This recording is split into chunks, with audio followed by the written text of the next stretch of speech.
Jésus.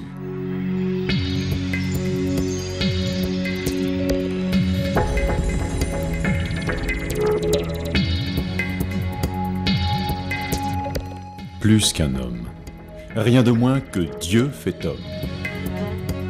C'était le verdict de ceux qui le connaissaient bien.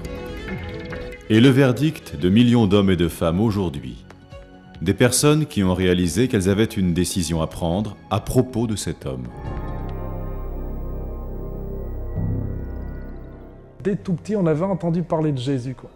Au fur et à mesure, on a pris de l'âge. Et ce Jésus dont on entendait parler petit, c'est devenu un souvenir. Et de là, ma vie a pris d'autres virages, quoi. Je cherchais un but à ma vie et la vie que je menais ne m'intéressait absolument pas. J'ai été un enfant battu et j'ai grandi avec très peu d'espoir dans la vie de voir ma vie s'améliorer. Et c'est quelque chose de très difficile pour un enfant de grandir avec ça dans son cœur. J'ai haï profondément et viscéralement mon père. Je répétais aussi souvent une chanson, une phrase extraite d'une chanson de Daniel Balavoine. « Je n'ai pas de passé, je n'ai pas d'avenir ». Et je répétais ça, comme une cassette. « Je n'ai pas de passé, je n'ai pas d'avenir ». Ensuite, je me suis dit qu'il fallait quand même que je trouve l'amour, parce que c'est vraiment un leitmotiv qu'on a tous dans le cœur, ce besoin d'amour, ce besoin d'affection, ce besoin de tendresse. Oui, j'étais issu d'une famille en tout cas maghrébine, musulmane, et nous sommes en France pour des raisons économiques. Et souvent, dans mes prières, je demandais à mes parents de me décrire en quelque sorte le paradis. Et souvent, mes parents n'avaient peut-être pas les mots pour me décrire le paradis, alors qu'à l'intérieur de moi-même, il y avait cette recherche vraiment profonde d'une vraie relation personnelle avec Dieu. Mais j'ai fait mes propres recherches, à mon tour, en me disant, est-ce que c'est Mahomet ou est-ce que c'est Jésus? Est-ce que c'est le Coran ou est-ce que c'est la Bible? Qui a la vérité? Lorsque je suis devenu adolescent, j'avais une question brûlante qui me préoccupait et dont je voulais avoir une réponse certaine. C'est, est-ce que ce Dieu, s'il est créateur, est-ce qu'il a prévu d'entretenir un dialogue avec sa création? Et de mon milieu, j'ai cherché à connaître d'autres milieux. Donc j'ai fréquenté différents types d'églises chrétiennes, que ce soit l'église catholique, différentes sortes d'églises protestantes. Et puis j'ai continué à chercher, à poser mes questions dans les milieux islamistes ou judaïques.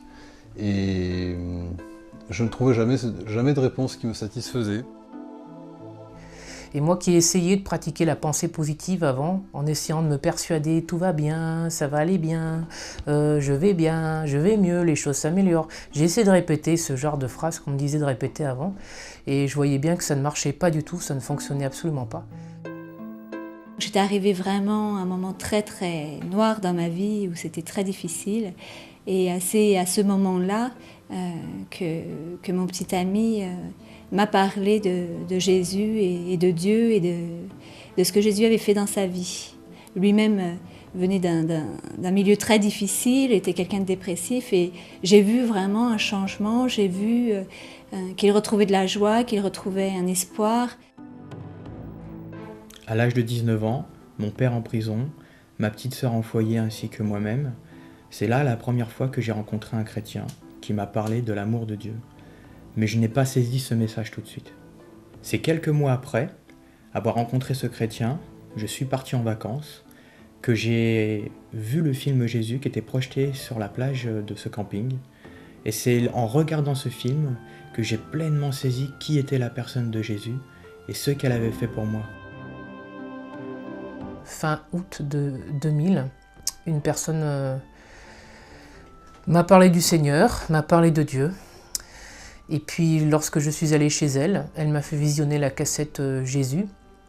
Et parce que j'avoue que j'étais allé au catéchisme, comme beaucoup de gens, mais j'avais tout oublié, jusqu'au fait que Jésus était venu pour nous sauver, que Jésus avait pris sur lui nos péchés, le châtiment qu'on méritait. Et j'avais complètement oublié, ou je ne sais même pas si je l'avais su. Un soir, lorsque j'avais 18 ans, c'était à la fin du mois de juin, j'étais très désespéré. Et Un soir, dans mon lit, je me suis mis à parler à Dieu et lui dire, si c'est vrai que tu es Dieu, si c'est vrai que Jésus, ton Fils, est mort sur la croix, pour moi, je veux te donner ma vie entièrement. J'ai fait une simple prière d'engagement, et je sais que Dieu l'a entendue. Cela ressemblait à ça. Seigneur Jésus, je suis désolé d'avoir suivi mon propre chemin. Merci d'être mort à la croix pour moi, d'avoir détruit toutes les barrières que j'avais dressées entre toi et moi. Merci pour ton amour pour moi. S'il te plaît, prends la première place dans ma vie, fais de moi la personne que tu veux que je sois. Amen. J'ai réalisé une chose, c'est que la religion, elle blanchit la surface, mais l'évangile lui transforme l'intérieur. La religion, toutes les belles religions nous prennent, mais elles laissent l'homme, elles l'essayent tel qu'il est. Mais quand la puissance de l'évangile pénètre dans un cœur, il fait véritablement de nous ce qu'on doit être. Après avoir donné ma vie à Jésus, après avoir fait ce pas de foi, beaucoup de choses ont changé dans ma vie. J'avais plus envie de me suicider, je ne pleurais plus toute la journée comme je faisais avant, mais au contraire, j'avais retrouvé ce goût de vivre et cet espoir pour l'avenir. Maintenant que Jésus est entré dans ma vie, j'ai de l'espoir, j'ai de la joie, j'ai cet amour que je n'ai pas pu expérimenter quand j'étais jeune. Je suis vraiment devenu une nouvelle créature. Ce n'est pas une vieille créature qui a été transformée et remodelée, c'est vraiment une nouvelle créature, dans le sens où même mes pensées les plus profondes ont changé. Et pour la première fois de ma vie, j'ai commencé à croire à un avenir pour moi. Jésus est venu pour qu'il soit possible pour chacun d'entre nous d'être ami avec Dieu.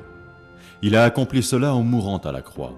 C'est ainsi qu'il a payé la dette immense que nous avions envers Dieu pour toutes les façons dont nous l'avons offensé par nos attitudes et nos actions. Ces offenses sont si sérieuses qu'elles nous coupent de tout contact avec Dieu, non seulement durant notre vie terrestre, mais aussi pour l'éternité. Seule la mort de Jésus nous permet d'être pardonnés et acceptés par Dieu. Peut-être tout ceci est très nouveau pour vous. Vous voulez un peu de temps pour y réfléchir, obtenir des réponses à certaines questions. Ou peut-être êtes-vous prêt maintenant à ouvrir votre cœur à Dieu. Si oui, dites-le à Dieu. Dites quelque chose comme la prière que vous venez d'entendre. Dites ces mots dans votre cœur au moment où ils apparaissent à l'écran. Seigneur Jésus, je reconnais que j'ai suivi mon propre chemin et je veux m'en détourner. Merci d'être mort à la croix pour moi, d'avoir détruit toutes les barrières que j'avais dressées entre toi et moi. Merci pour ton amour pour moi. S'il te plaît, prends la première place dans ma vie. Fais de moi la personne que tu veux que je sois. Amen. Quand quelqu'un a cette attitude envers Dieu, demandant à Jésus d'entrer dans sa vie, il peut être sûr qu'il le fera. Parce que Jésus l'a promis et qu'en tant que Dieu, il ne rompt pas sa promesse.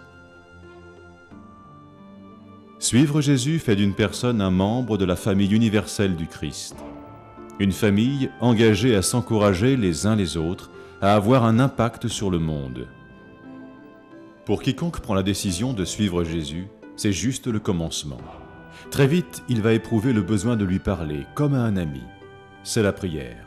Il voudra en savoir plus sur lui en lisant la Bible.